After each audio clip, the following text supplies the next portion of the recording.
और बाला साहब का जो विचारधारा है और बाला साहब का जो तत्व है वो अभी एकनाथ शिंदे साहब के साथ में है। तो मेरा विचार है कि उद्धव साहब ने एकनाथ शिंदे साहब के साथ में आना चाहिए।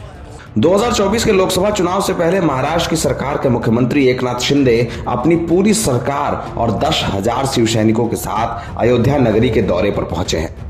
अयोध्या में भगवान रामलला का दर्शन लेने पहुंचे एकनाथ शिंदे के साथ जो शिव सैनिक आए हैं, उन्होंने यूपी के विकास को लेकर तमाम बातें कही। लेकिन सवाल इस बात पर भी हुआ है कि क्या एकनाथ शिंदे और उद्धव ठाकरे की पार्टी फिर से एक हो सकती है। शिवसेना के नेताओं ने उत्तर प्रदेश में जो कहा है वो बात समझना होगा। सबसे बड़ी चीज ये कि ये वही जगह थी जहां पर कुछ दिनों पहले उद्धव ठाकरे बतौर मुख्यमंत्री आए थे। अब एकनाथ शिंदे रामलला के दर्शन के लिए यहां आए हैं। धर्मनगरी अयोध्या में अपने दो नेताओं को देख चुकी शिवसेना के शिव सैनिकों ने उद्धव ठाकरे और एकनाथ शिंदे के गठबंधन पर या उनके एक साथ आने पर क्या कहा है, इस बारे में हमने कुछ लोगों से बात की। सुनिए महाराष्ट्र से आए शिव सैनिक उत्तर प्रदेश में उद्धव ठाकरे और एकनाथ शिंदे के एक होने पर क्या कह रहे हैं। देखिए, ये सब ऊपर की बातें हैं। आज हम यहाँ इस कारण है कि हम रामलला के दर्शन लेना चाहते हैं और महाराष्ट्र के मुख्यमंत्री सम्माननीय एकनाथ जी शिंदे सर के साथ हम इसलिए यहाँ पे आए कि रामलला का दर्शन ले और पूरे महाराष्ट्र की जनता पे। इस बारे में आपका क्या कहना है कि उद्धव ठाकरे और एकनाथ शिंदे क्या दोबारा मिलेंगे, इसके बारे में हमें बताइए। देखिए, इस बारे में अभी टिप्पणी हम नहीं कर सकते क्योंकि अभी बहुत कुछ होना बाकी है और जिस तरह से एकनाथ शिंदे जी महाराष्ट्र को देवेंद्र जी के साथ आगे ले जा रहे हैं तो बहुत ही रफ्तार से काम हो रहा है और जनता महाराष्ट्र की बहुत ही खुशहाल है। आज के दिन में पिछले 8 महीनों में जो निर्णय इन सरकारों ने लिया है, जो काम इन्होंने किया है, वैसा काम पिछले सरकारों ने कभी किया नहीं पिछले 2.5 साल में। तो ये महाराष्ट्र की बहुत ही भाग्यशाली कथा अभी चल रही है। इस पे आप सभी का ये राय है उद्धव ठाकरे और एकनाथ शिंदे के मिलने के बाद? मुझे तो लगता है उद्धव साहब ने इस बात पर विचार करना चाहिए कि जो अभी एकनाथ शिंदे साहब जो शिवसेना आगे लेके जा रहे हैं और सब शिव सैनिक एकनाथ शिंदे साहब के साथ में है, तो उद्धव जी ने इस पे विचार करना चाहिए और एक साथ आना चाहिए।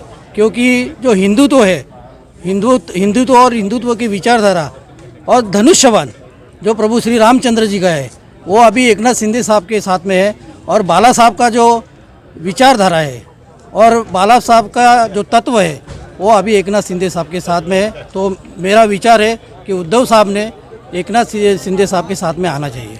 क्या होता है, कांग्रेस की ये सालों से आदत रह चुकी है, कुछ भी महाराष्ट्र में, देश के अंदर, दुनिया में कहीं भी कुछ अच्छा होने जाए तो उसमें कुछ न कुछ विरोधी टिप्पणी करके लोगों की सराहना करने का, लोगों का मन परिवर्तन करने का कोशिश हमेशा कांग्रेस ने की है।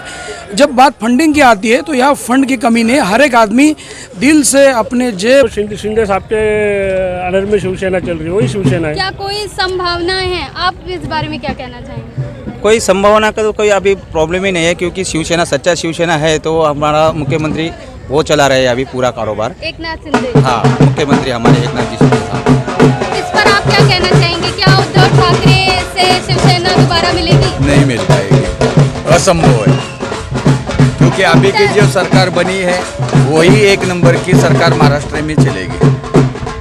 एकनाथ शिंदे जी के बारे में आप क्या कहना चाहेंगे? इसके बारे में बोलेगा तो ऐसा मुख्यमंत्री इसके पहले कभी हुआ नहीं है और होएगा ही भी नहीं। बाद में भी वही मुख्यमंत्री बनने वाले, उनका काम ही ऐसा है। महाराष्ट्र शिवसेना में क्या बदलाव देखने को मिले जब से एकनाथ शिंदे मुख्यमंत्री बने? बहुत बदलाव देखने को मिला उसमें। वो छोटा कार्यकर्ते से फोन पे बात करते सीधा, ऐसा कोई मुख्यमंत्री नहीं करता है। योगी आदित्यनाथ के बारे में आप क्या कहना चाहेंगे? अभी इधर का तो हमको मालूम नहीं योगीनाथ का, हमारा जो है वही हम बता सकते हैं। क्योंकि हमारे मुख्यमंत्री साहब अच्छे मुद्दे उठाए और वो किया सब, इसके वजह से हम लोग उनको ज़्यादा मानते हैं, इसलिए हम उनको समर्थन देते हैं।